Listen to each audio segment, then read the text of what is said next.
Assalamualaikum warahmatullahi wabarakatuh. Waalaikumsalam warahmatullahi wabarakatuh. Selamat pagi anak-anak. Pagi, Bu. Sebelum mengawali kegiatan pembelajaran hari ini, marilah kita berdoa sesuai dengan agama dan kepercayaannya masing-masing. Berdoa dimulai.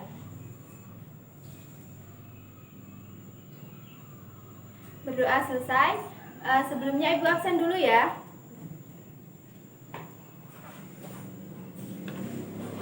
Anissa,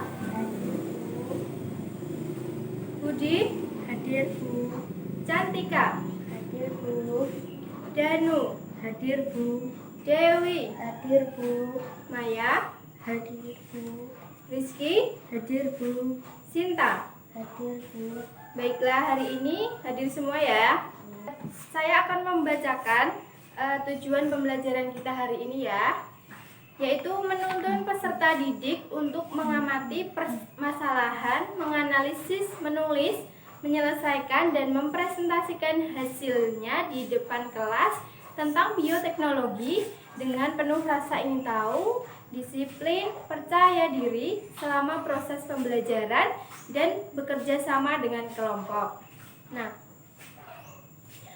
adapun capaian pembelajaran kita hari ini, yang pertama yaitu siswa mampu mengetahui konsep dari prinsip-prinsip dasar bioteknologi.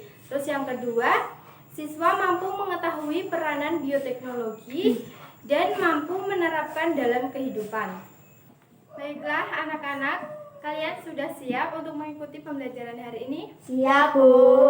Baik. Sebelumnya kita telah belajar mengenai sejarah bioteknologi dan juga penggolongannya. Nah, di sini saya mau tanya, ada yang masih ingat pengertian dari bioteknologi? Saya, Bu. Ya, Danu? Bioteknologi merupakan salah satu cabang ilmu dari biologi yang memanfaatkan makhluk hidup untuk dikembangkan atau dibuat produk baru. Ya, tepat sekali. Jadi, bioteknologi merupakan salah satu cabang ilmu dari biologi yang memanfaatkan makhluk hidup untuk dikembangkan atau dibuat produk baru. Jadi, topik bahasan kita hari ini yaitu prinsip dasar dari bioteknologi dan juga penerapannya dalam kehidupan sehari-hari. Nah, di sini ada prinsip dasar bioteknologi dibagi menjadi 6. Yang pertama ada fermentasi, seleksi dan persilangan, analisis genetik, rekombinasi DNA, analisis DNA dan juga kultur jaringan. Yang pertama ada fermentasi. Fermentasi adalah teknologi untuk mengubah bahan mentah menjadi produk yang mempunyai nilai lebih. Nah, contohnya itu di sini ada yogurt. Yogurt itu terbuat dari bahan mentah berupa susu. Nah, di sini pembuatan yogurt mengandalkan bakteri atau mikroba yang bernama LAB atau lactic acid bacteria yang mengubah gula menjadi asam laktat. Nah, sehingga nanti memiliki cita rasa asam. Terus yang kedua ada seleksi dan persilangan. Nah, prinsip ini digunakan untuk mendapatkan bibit unggul baik pada hewan ternak maupun tumbuhan. Contohnya ada tumbuhan jagung. Nah, tumbuhan jagung itu misalkan ada tumbuhan jagung A sama tumbuhan jagung B. Tumbuhan jagung A memiliki buah yang banyak tapi bijinya kecil-kecil. Sedangkan yang tumbuhan jagung B memiliki buah lebih sedikit tapi bijinya besar. Nah, kedua tumbuhan jagung jika disilangkan akan menghasilkan tumbuhan jagung yang memiliki buah banyak dan juga bijinya besar. Begitu ya. Terus selanjutnya ada analisis genetik.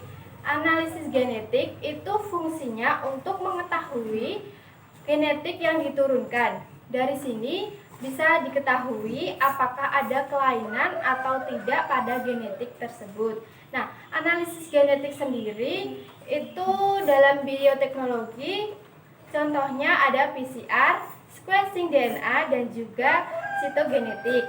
Nah, selanjutnya yang keempat itu ada kultur jaringan, yaitu digunakan untuk memperbanyak jumlah tanaman yang sifatnya sama dengan induknya. diperoleh dengan waktu yang singkat dan tidak membutuhkan lahan yang luas.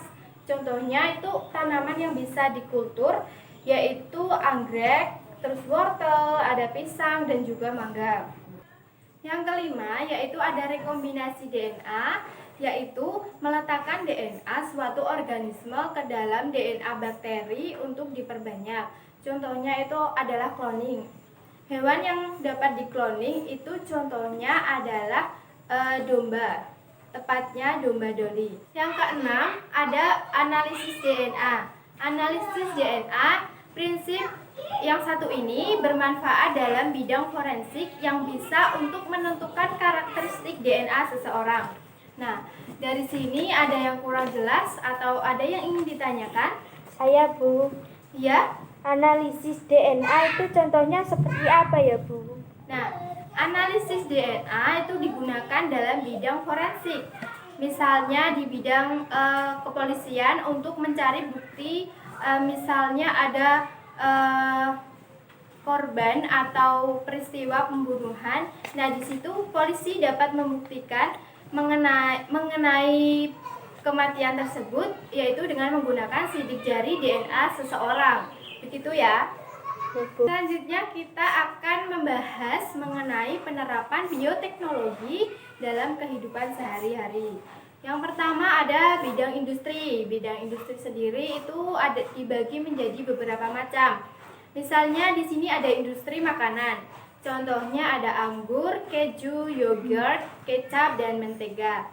Yang selanjutnya industri obat-obatan. Contohnya itu memproduksi insulin, penisilin, antibiotik, dan vaksin. Dan yang selanjutnya produk sumber energi yang berupa biogas. Terus selanjutnya ada bidang peternakan. Bidang peternakan contohnya ada kultur jaringan seperti yang sudah dijelaskan tadi. Ada hibridasi yang contohnya ada jagung, kelapa, padi, dan juga anggrek. Nah, di bidang selanjutnya yaitu bidang peternakan contohnya adalah cloning. Sama, sudah dijelaskan seperti tadi. Terus selanjutnya ada bidang reproduksi, contohnya bayi tabung dan juga inseminasi buatan. Nah, selanjutnya setelah mendengarkan penjelasan dari Ibu tadi, kalian membentuk kelompok dengan teman sebangku. Kalian cari kekurangan dan kelebihan dari prinsip dasar bioteknologi tadi. Bisa salah satu atau salah dua atau salah tiga, terserah kalian.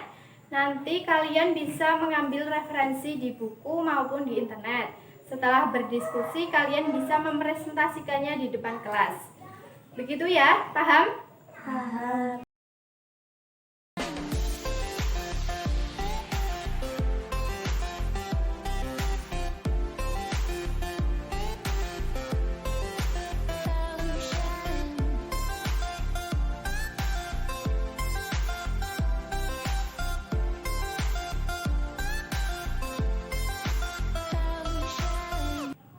Baik, gimana? Udah selesai? Dah, Bu. Sudah. Baiklah, sekarang kita mulai presentasi per kelompok ya, ke depan satu anak. Dari kelompok satu yaitu Mas Danu, silakan maju ke depan. Keuntungan fermentasi. 1. Nilai gizi lebih baik daripada bahan asalnya karena terjadi pemecahan zat makanan yang tidak dapat dicerna oleh manusia. Misalnya, serat akan diuraikan oleh enzim yang dihasilkan oleh kapang. Mikroba akan memecahkan senyawa kompleks menjadi senyawa sederhana. 2. Makanan hasil fermentasi lebih mudah dikonsumsi. 3. Makanan hasil fermentasi memiliki cita rasa yang lebih baik. 4. Beberapa hasil fermentasi seperti alkohol dan asam dapat menghambat pertumbuhan mikroba patogen di dalam makanan. Selanjutnya, kerugian fermentasi. Kapang dengan miselinnya masuk ke dalam makanan hingga tekstur berubah dan lebih permeabel terhadap air pengolahan. kemungkinan terjadi keracunan. Misalnya keracunan karena mengonsumsi tempe bongkrek. Baik, semua kelompok telah mempresentasikan hasil diskusinya. Sekarang kita akan mengulas dari awal materi, yaitu mengenai prinsip dasar bioteknologi yang ada 6, yaitu fermentasi, seleksi dan persilangan, ada kultur jaringan, analisis genetik, rekombinasi DNA, dan juga analisis DNA. Nah, yang selanjutnya penerapan bioteknologi bisa di beberapa bidang, misalnya ada di bidang industri, pertanian, peternakan, dan reproduksi, dan juga ada di bidang lainnya. Nah, itu tadi mengenai materi prinsip dasar bioteknologi dan juga penerapannya. Ibu akan memberikan tugas rumah atau PR kepada kalian untuk mencari penerapan bioteknologi di lingkungan sekitar kalian, dan minggu depan kita akan praktik mengenai fermentasi, yaitu pembuatan tape maupun tempe sesuai dengan kelompoknya masing-masing ya. Saya cukupkan untuk pembelajaran hari ini. Kurang lebihnya mohon maaf. Ibu tutup pembelajaran hari ini. Wassalamualaikum warahmatullahi wabarakatuh. Waalaikumsalam warahmatullahi wabarakatuh.